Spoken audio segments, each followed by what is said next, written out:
जय हिंद दोस्तों, कैसे हैं आप सभी प्यारे भक्तों को हर हर महादेव। दोस्तों, आज के इस खास और इन्फॉर्मेटिव वीडियो में मैं आपको महाकाल जी के 12 ज्योतिर्लिंगों में से एक महाकालेश्वर ज्योतिर्लिंग उज्जैन में दर्शन कराने के साथ साथ उज्जैन दर्शन की संपूर्ण जानकारी भी बताऊंगा। तो अगर आप भी महाकाल जी के दर्शन करने उज्जैन आने की प्लानिंग कर रहे हैं तो ये वीडियो आपकी बहुत हेल्प करेगा। इस वीडियो में हम लोग बात करेंगे आप यहाँ तक कैसे पहुँचेंगे, उज्जैन में रुकने के लिए होटल या धर्मशाला आपको कहां पर लेना चाहिए, यहां पर दर्शन करने का सही तरीका क्या रहता है, आप यहां पर और कहां घूमने और दर्शन करने जा सकते हैं, यहां पर खाने पीने की कैसी व्यवस्था है और वीडियो के लास्ट में बात करेंगे संपूर्ण बजट की। तो यात्रा और दर्शन की A to Z complete information के लिए वीडियो को एक बार पूरा जरूर देखें। दोस्तों, मां शिप्रा नदी के किनारे बसा उज्जैन मध्य प्रदेश का बहुत ही प्राचीन शहर है। यह महान सम्राट विक्रमादित्य की राजधानी हुआ करती थी। साथ ही इस प्राचीन नगरी को अवंतिका, उज्जैनी और कालिदास की नगरी भी कहा जाता है। यहाँ पर हर 12 वर्षों में सिंहस्थ महाकुंभ का आयोजन भी होता है। इस पवित्र और अलौकिक स्थान पर हर साल करोड़ों लोग दर्शन करने के लिए आते हैं। तो फिर चलिए एकदम शुरू से शुरू करते हैं और जानते हैं कि आप यहाँ तक कैसे पहुँचेंगे। सबसे पहले बात करते हैं ट्रेन की। उज्जैन में ही well connected Ujjain railway station बना हुआ है। हर प्रमुख स्टेशन से आपको यहाँ तक डायरेक्ट ट्रेन मिल जाती हैं। वहीं आसपास के राज्यों और शहरों से यहाँ तक आपको डायरेक्ट बसेस भी मिल जाती हैं। रेलवे स्टेशन के पास में ही देवास गेट बस स्टैंड बना हुआ है। वहीं अगर आप फ्लाइट के माध्यम से आना चाहते हैं तो यहाँ का nearest airport Devi Ahilyabai Holkar airport Indore में है, जो उज्जैन से लगभग 55 किलोमीटर की दूरी पर स्थित है। आप इंदौर तक आने के बाद में बस, प्राइवेट टैक्सी या ट्रेन के माध्यम से बहुत ही आराम से उज्जैन तक आ सकते हैं। तो चलिए, ट्रेन का बहुत ही प्यारा सा सफर पूरा करके अब हम लोग पहुंच चुके हैं उज्जैन। और अब हम लोग बात करते हैं रुकने के लिए आपको होटल कहां पर लेना चाहिए। दोस्तों, ऐसे तो आप उज्जैन में कहीं पर भी होटल ले सकते हैं, लेकिन मैं आपको एडवाइस करूंगा आप महाकाल थाने के पीछे सीढ़ियों वाले रास्ते के पास में होटल या धर्मशाला ले सकते हैं। रेलवे स्टेशन से इस लोकेशन की दूरी लगभग 1.5 किलोमीटर है। ऑटो या ई रिक्शे के माध्यम से 20 से 25 रुपए का किराया देकर आप यहां तक बहुत ही आराम से आ जाएंगे। यहां से महाकाल मंदिर मात्र 200 मीटर दूरी पर स्थापित है। इसके अलावा रामघाट और हरसिद्धि माता मंदिर मात्र 400 से 500 मीटर की दूरी पर स्थित है। इस लोकेशन पर आपको बहुत से धर्मशाला, होम स्टे, होटल्स और VIP होटल्स मिल जाएंगे। नॉन AC रूम 500 से स्टार्ट हो जाते हैं, वहीं AC रूम्स की 1000 से स्टार्टिंग हो जाती है। इसके अलावा इस लोकेशन पर खाने पीने के लिए नॉर्मल से लेकर VIP ढाबे और रेस्टोरेंट भी आपको मिल जाते हैं। साथ ही साथ आप अगर अपनी खुद की कार से भी आते हैं तो यहाँ से मात्र 100 मीटर दूरी पर ही पार्किंग स्टैंड है, जहां पर आप अपनी कार को भी बहुत ही आराम से पार्क कर सकते हैं। तो रुकने के लिए ये लोकेशन सबसे बेस्ट ऑप्शन है। आप आराम से यहां पर अपने बजट के हिसाब से होटल्स ले सकते हैं। तो चलिए, अब हम लोग बात करते हैं यहाँ पर दर्शन करने का सही तरीका क्या रहता है। दोस्तों, ऐसे तो मान्यता है उज्जैन के राजा महाकाल जी के दर्शन करने से पहले यहाँ के सेनापति काल भैरव जी के दर्शन करना चाहिए। काल भैरव जी का मंदिर महाकाल मंदिर से लगभग 6 किलोमीटर की दूरी पर है। काल भैरव मंदिर तक जाने के लिए सबसे अच्छा ऑप्शन रहता है आप एक ऑटो बुक कर लीजिए। रास्ते में जितने भी 4 से 5 प्रमुख प्लेसेस पड़ते हैं, साथ में उन सभी को कवर कर लेंगे। ऑटो वाले आपसे 400 से 500 रुपए का चार्ज करते हैं। तो सबसे पहले हम लोग चलेंगे संदीपनी आश्रम, जो यहाँ से लगभग 4 किलोमीटर की दूरी पर स्थित है। दोस्तों, ये प्राचीन आश्रम भगवान श्री कृष्ण जी का पढ़ाई और विद्याओं को सीखने का प्रमुख केंद्र था। यहाँ पर भगवान श्री कृष्ण और सुदामा जी सभी के साथ में शिक्षा ग्रहण करते थे। यहाँ पर आप भगवान श्री कृष्ण जी के द्वारा सीखी गई 14 विद्याओं को भी देख सकते हैं। सच में बहुत ही अद्भुत नजारे हैं। दीवारों पर बहुत ही बाखूबी से इन सभी विद्याओं को दिखाया गया है। इसके अलावा प्रांगण में और भी बहुत से देवी देवताओं के मंदिर हैं। आप इन सभी में दर्शन जरूर करें। तो यहाँ पर घूमने और दर्शन करने के बाद में अब हम लोग चलेंगे मंगलनाथ मंदिर में दर्शन करने। दोस्तों, ये दिव्य मंदिर अपनी अलौकिक शक्तियों के लिए बहुत ही ज्यादा प्रसिद्ध है। कर्क रेखा पर स्थित इस मंदिर को देश का नाभि स्थल माना जाता है। ऐसी मान्यता है अगर किसी भी व्यक्ति को मंगल दोष हो तो यहाँ पर पूजन कराने से मंगल दोष समाप्त हो जाता है। बहुत ही विशाल प्रांगण में भव्य मंदिर बना हुआ है। आप लाइन में लगकर मुख्य मंदिर में दर्शन करें। साथ ही साथ मुख्य मंदिर के पास ही और भी बहुत से देवी देवताओं के मंदिर बने हुए हैं। आप वहां पर भी दर्शन प्राप्त कर सकते हैं। दोस्तों यहाँ पर दर्शन करने के बाद में अब हम लोग चलेंगे श्री काल भैरव मंदिर में दर्शन करने। दोस्तों मंदिर के बाहर ही आपको बहुत सी फूल और प्रसाद की दुकानें मिल जाएंगी। साथ ही साथ काल भैरव जी को मदिरा भी चढ़ाई जाती है। जैसी आपकी श्रद्धा हो यहाँ पर प्रसाद ले सकते हैं। यहाँ पर हमेशा ही भीड़ भाड़ रहती है, तो दर्शन करने में आपको 1 घंटा लग जाता है। अगर बहुत ज्यादा भीड़ भाड़ है तो फिर 2 से 3 घंटे भी दर्शन करने में लग सकते हैं। तो लाइन में लगकर काल भैरव जी का जयकारा लगाते हुए दर्शन कर आशीर्वाद प्राप्त कर सकते हैं। बहुत ही दिव्य और अलौकिक दरबार है। आप काल भैरव जी के दर्शन करने जरूर आइए। यहाँ पर दर्शन करने से आपकी बहुत सी मनोकामनाएं पूरी होती हैं।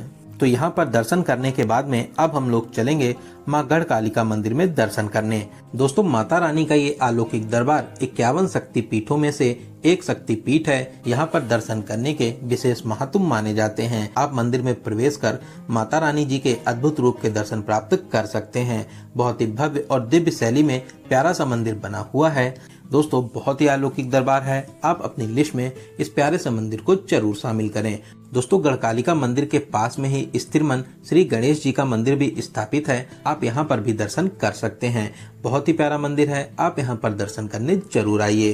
तो इन सभी मंदिरों में दर्शन करने के बाद में अब हम लोग वापस अपने होटल में आकर कुछ देर आराम करेंगे और अब हम लोग चलेंगे महाकाल मंदिर में महाकालेश्वर ज्योतिर्लिंग के दर्शन करने।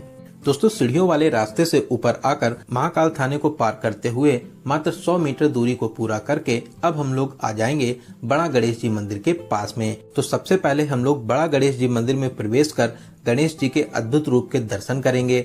यहाँ पर गणेश जी बहुत ही विशाल स्वरूप में विराजमान हैं। बहुत ही अद्भुत और दिव्य मंदिर है। आप यहाँ पर दर्शन जरूर करें। दोस्तों ऐसे तो महाकाल परिसर में आने के 4 प्रमुख गेट हैं। आप गेट नंबर 1, 2, 3 और 4 से एंट्री कर सकते हैं। बड़ा गणेश जी मंदिर के पास में गेट नंबर 4 स्थित है। दोस्तों मेन मंदिर में जूता चप्पल बैग ले जाना मना है। यहाँ पर लॉकर में आप अपना सारा सामान जमा कर सकते हैं। साथ ही साथ मुख्य मंदिर में मोबाइल यूज करना भी मना है। आप अगर चाहें लॉकर में जमा कर सकते हैं या आप अपनी पॉकेट में रखकर भी ले जा सकते हैं। जैसा सिक्योरिटी वाले आपको गाइड करेंगे उसी हिसाब से आपको करना रहता है। अगर वो लोग मना करते हैं तो फिर आपको लॉकर में अपना मोबाइल जमा करके ही मंदिर में प्रवेश करना रहता है। ऐसे तो नॉर्मल डेज में 1 से 1.5 घंटे में आपको दर्शन मिल जाते हैं, लेकिन वीकेंड पर, फेस्टिवल्स पर और स्पेशली सावन में यहाँ पर बहुत ही ज्यादा भीड़ भाड़ होती है। नॉर्मल लाइन से आपको 5 से 6 घंटे भी दर्शन करने में लग जाते हैं। वहीं आप अगर चाहें तो यहाँ पर शीघ्र दर्शन भी कर सकते हैं। गेट नंबर 1 और गेट नंबर 4 के पास में शीघ्र दर्शन के काउंटर बने हुए हैं, जहां से आप 250 रुपए में टोकन लेकर मात्र 15 से 30 मिनट में बहुत ही अच्छे से दर्शन प्राप्त कर सकते हैं।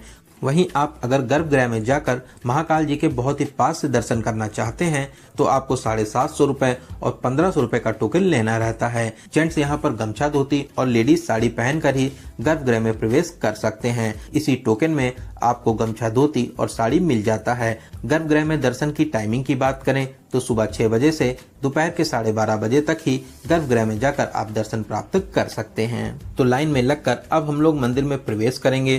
दोस्तों 12 ज्योतिर्लिंगों में से महाकालेश्वर ज्योतिर्लिंग सबसे शक्तिशाली ज्योतिर्लिंग माना जाता है। यहाँ पर दर्शन मात्र से ही आपकी बहुत सी मनोकामनाएं पूरी होती हैं।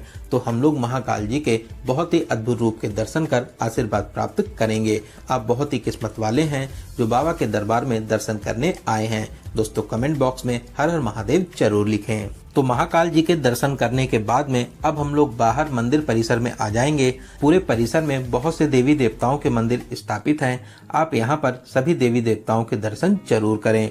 तो यहाँ पर दर्शन करने के बाद में अब हम लोग मंदिर परिसर से बाहर आएंगे और अब हम लोग आ जाएंगे महाकाल कॉरिडोर में। दोस्तों बहुत ही विशाल और भव्य कॉरिडोर बना हुआ है। रात में तो इसकी खूबसूरती में 4 चांद लग जाते हैं। रात में इसकी सुंदरता, दिव्यता और भव्यता देखते ही बनती है।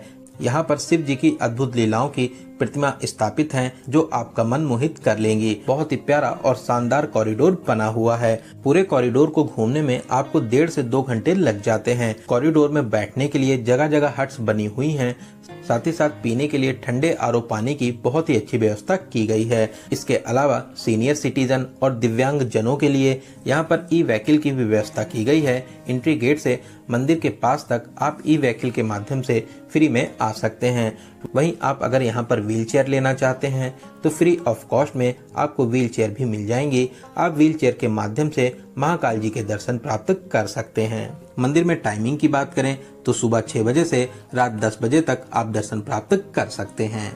दोस्तों बात करें महाकाल मंदिर में होने वाली भस्म आरती की तो सुबह 4 बजे से 6 बजे तक ये आरती होती है। इस आरती में शामिल होने के लिए आपको पहले से स्लॉट बुक करना रहता है। महाकाल मंदिर की ऑफिशियल वेबसाइट से 2 महीने पहले से आप ऑनलाइन भस्म आरती के लिए स्लॉट बुक कर सकते हैं। अगर आप इसकी ऑफलाइन बुकिंग करना चाहते हैं तो मंदिर परिसर में प्रोटोकॉल भवन बना हुआ है, वहां पर आप भस्म आरती में शामिल होने से 1 दिन पहले से इसकी बुकिंग कर सकते हैं। लेकिन मैं आपको एडवाइस करूंगा आप ऑनलाइन ही अपना स्लॉट बुक कर लें, क्योंकि ऑफलाइन में बहुत ही ज्यादा भीड़ भाड़ होने पर तो हो सकता है स्लॉट फुल होने पर आपको स्लॉट ना मिले। तो कॉरिडोर में दर्शन करने के बाद में अब हम लोग चलेंगे भारत माता मंदिर में दर्शन करने के लिए, जो कॉरिडोर के पास में ही स्थापित है। दोस्तों भारत माता का ये प्यारा सा मंदिर बहुत ही शानदार बना हुआ है। यहाँ पर भारत माता की प्यारी सी प्रतिमा स्थापित है। यहाँ पर दर्शन करके आपको बहुत ही ज्यादा अच्छा लगेगा, तो आप अपनी लिस्ट में इस प्यारे से मंदिर को जरूर शामिल करें। दोस्तों अगर महाकाल मंदिर में दर्शन करने के बाद में उस दिन आपके पास में टाइम बचता है तो आप रामघाट, हरसिद्धि माता मंदिर, विक्रमादित्य टीला और चिंतामन गणेश जी के दर्शन करने जा सकते हैं। वरना आप रात में अपने होटल में आराम करें और अगले दिन हम लोग इन सभी मंदिरों में दर्शन करने चलेंगे। तो सबसे पहले हम लोग चलेंगे रामघाट। दोस्तों रामघाट माँ शिप्रा नदी का सबसे प्रमुख घाट है। आप यहाँ पर स्नान भी कर सकते हैं। घाट के किनारे बहुत से प्राचीन और छोटे बड़े प्रमुख मंदिर बने हुए हैं। आप इन मंदिरों में भी दर्शन जरूर करें। इसके अलावा आप अगर चाहें तो बोट के माध्यम से माँ शिप्रा नदी का प्यारा सा चक्कर लगा सकते हैं। बोटिंग का एक्सपीरियंस भी बहुत ही ज्यादा खास रहता है। तो यहाँ पर घूमने और दर्शन करने के बाद में अब हम लोग चलेंगे हर सिद्धि माता मंदिर में दर्शन के लिए। दोस्तों हर सिद्धि माता जी का ये प्यारा सा मंदिर 51 शक्ति पीठों में से एक प्रमुख शक्ति पीठ है।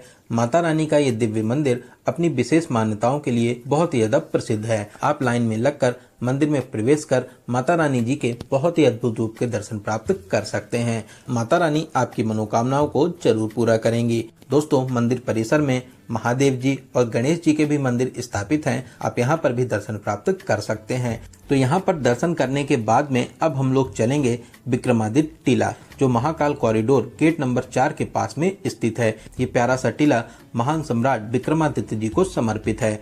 दोस्तों यहाँ पर विक्रमादित्य जी की 30 फीट ऊंची ब्रास की प्रतिमा भी स्थापित है। साथ ही साथ प्रतिमा के पास में विक्रमादित्य जी के नवरत्नों की भी प्रतिमाएं स्थापित हैं। बहुत ही भव्य और प्यारा सा स्थान है। आप यहाँ पर भी घूमने आ सकते हैं। तो यहाँ पर घूमने और दर्शन करने के बाद में अब हम लोग चलेंगे श्री चिंतामन गणेश जी मंदिर में दर्शन करने के लिए, जो यहाँ से लगभग 6 किलोमीटर की दूरी पर स्थापित है। ऑटो वाले आपसे आने और जाने का 150 से 200 रुपए का चार्ज करते हैं। तो अब हम लोग पहुँच चुके हैं श्री चिंतामन गणेश जी मंदिर के पास में। दोस्तों ये प्यारा सा मंदिर उज्जैन का बहुत ही प्रसिद्ध मंदिर है।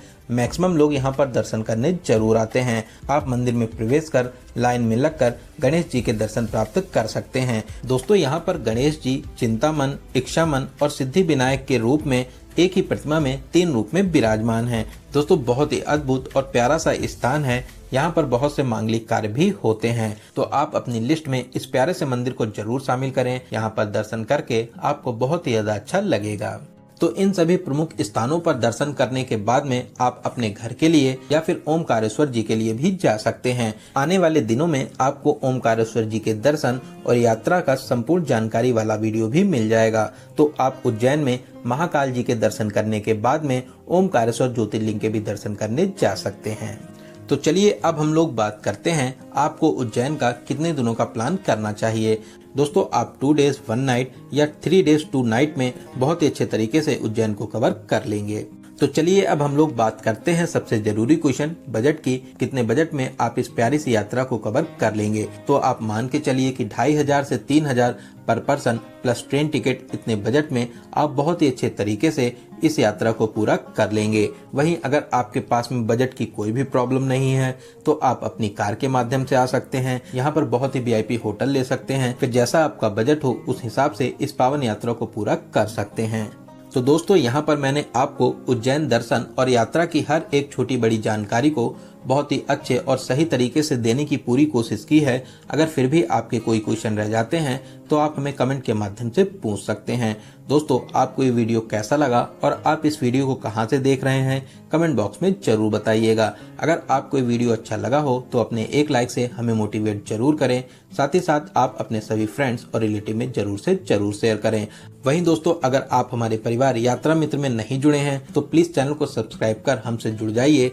साथ ही साथ बेल आइकन प्रेस करने के बाद में ऑल नोटिफिकेशन को जरूर क्लिक करें, जिससे भविष्य में आने वाले वीडियोस आपको बहुत ही आसानी से मिल सके। तो चलिए दोस्तों अब मिलते हैं किसी ऐसे ही इंफॉर्मेटिव वीडियो में। तब तक आप अपना और अपने परिवार का बहुत ज्यादा ख्याल रखें। आपकी यात्रा सफल, सुगम और मंगलमय हो। जय हिंद, जय भारत, हर हर महादेव।